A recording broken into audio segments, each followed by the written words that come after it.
सभी स्टूडेंट्स का स्वागत करता हूं मैं अपने YouTube channel study with doctor Pawan Oberoi पर।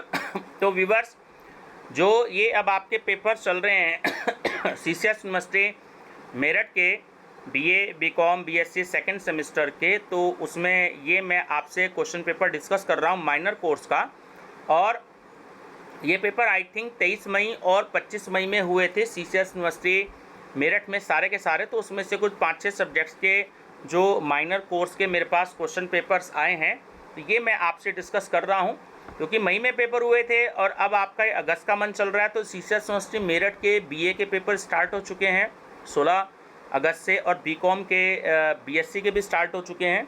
और BCom के पेपर जो स्टार्ट हो रहे हैं ये आपके 26 अगस्त से स्टार्ट हो रहे हैं। तो ये माइनर के कोर्सेज हैं, इसका पेपर पैटर्न भी देख लीजिएगा और क्वेश्चंस भी देख लीजिएगा, आप स्टूडेंट्स को बहुत ज़्यादा हेल्प मिलेगी। स्टूडेंट्स, चैनल जरूर सब्सक्राइब कर लीजिएगा study with doctor Pawan Oberoi. आपको CCS यूनिवर्सिटी के मोस्टली क्वेश्चन पेपर यहाँ पर मिलेंगे। और मैंने जो है माइनर सब्जेक्ट अनसोल्ड पेपर के नाम से प्लेलिस्ट बनाई हुई है, तो सारे क्वेश्चन पेपर मैं उसी में ऐड करूँगा। आपको जो भी कोई क्वेश्चन पेपर देखना हो तो आप देख सकते हैं। अब स्टूडेंट्स, आपके अगस्त में पेपर होंगे तो आपको हेल्प मिल जाएगी कि कौन से क्वेश्चन सभी मई के मंथ में आए थे, है ना।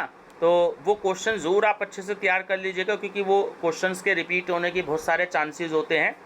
तो पैटर्न ये है आपका BA BCom BSc जो आप सेकंड सेमेस्टर के स्टूडेंट्स देंगे, तो ये आपका है एजुकेशन का पेपर। जिन लोगों ने एजुकेशन नहीं है तो उसमें पॉपुलेशन एंड एनवायरमेंटल एजुकेशन, जिन भी किसी बच्चों ने ये पेपर ले रखा है जिसका कोड है Q10002।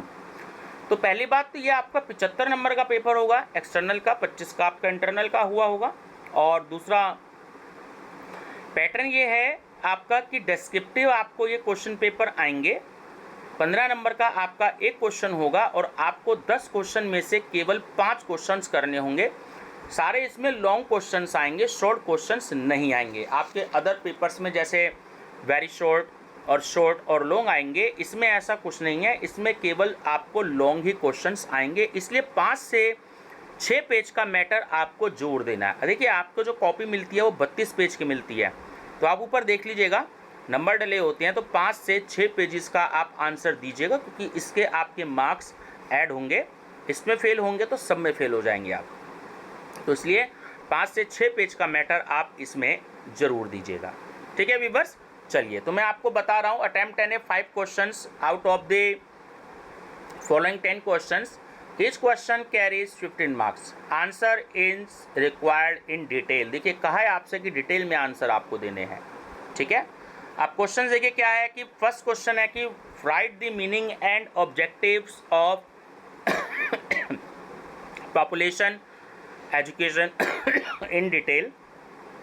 जनसंख्या शिक्षा का अर्थ एवं उद्देश्यों का विस्तृत वर्णन कीजिए।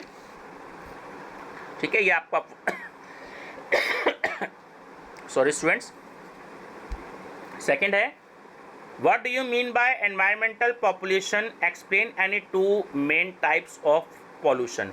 पर्यावरणीय प्रदूषण से आप क्या समझते हैं, किन्हीं 2 मुख्य प्रकार के प्रदूषण की व्याख्या कीजिए। देखिए, प्रदूषण का क्वेश्चन एग्जाम में आना ही आना है, तो आप बहुत अच्छे से तैयार कर लीजिएगा। और एक इकोसिस्टम का क्वेश्चन आता है ना, इसको भी आप बहुत अच्छे से प्रिपेयर कर लीजिएगा। थर्ड है right the meaning of environmental education and explain it's scope. पर्यावरण शिक्षा का अर्थ लिखिए एवं इसके क्षेत्र का वर्णन कीजिए। फोर्थ है explain how population growth affects the development of a country. जनसंख्या वृद्धि किसी देश के विकास को कैसे प्रभावित करती है, वर्णन कीजिए। बहुत इंपॉर्टेंट क्वेश्चन है। फिफ्थ है describe the need and importance of environment in Indian culture. भारतीय संस्कृति में पर्यावरण की आवश्यकता एवं महत्व की व्याख्या कीजिए। 6 क्वेश्चन है explain how population growth affects the standard of living. जनसंख्या वृद्धि से जीवन स्तर पर क्या प्रभाव पड़ता है। 7th है define ecosystem and explain its structure. देखिए, मैं इकोसिस्टम आपसे बता रहा था, आ गया क्वेश्चन है 7th नंबर पर दिया है कि पारिस्थितिकी तंत्र को परिभाषित कीजिए और इसकी संरचना का वर्णन कीजिए। Question number 8, throw light on the biotic and abiotic components of environment, है ना, पर्यावरण के जैविक और अजैविक घटकों पर प्रकाश डालिए।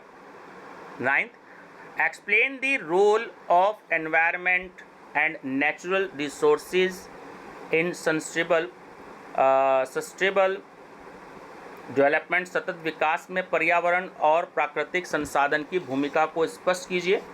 और लास्ट क्वेश्चन है आपका, what do you mean by man made disasters, describe in detail with examples. मानव निर्मित आपदाओं का क्या अर्थ है, उदाहरण सहित विस्तार से वर्णन कीजिए। तो ये स्टूडेंट्स जो 10 क्वेश्चंस हैं, तो पूरे यूपी की जितनी भी यूनिवर्सिटीज़ हैं, खाली सीसीएस यूनिवर्सिटी का तो क्वेश्चन पेपर मैंने डिस्कस किया है, तो जितनी भी उत्तर प्रदेश की यूनिवर्सिटीज़ हैं या कहीं पर भी ये आपका पेपर है, तो ये पेपर आपको बहुत ही ज़्यादा हेल्प करेगा। ठीक है व्यूअर्स, तो चैनल पे बने रहिएगा मेरे study with doctor Pawan Oberoi पर, ताकि आपको स्टूडेंट्स कंपटीशन से भी बहुत ज़्यादा रिलेटेड एमसीक्यूज़ जो हैं वो मेरे चैनल पर अपलोडेड हैं, आप उसकी स्टडी कर सकते हैं। 2 लाख से ज़्यादा एमसीक्यूज़ अपलोडेड है मेरे चैनल पर, तो आप सभी व्यूवर्स जो हैं उसकी स्टडी कर सकते हैं। तो बने रहिएगा मेरे चैनल पे study with doctor Pawan Oberoi पर। Thank you.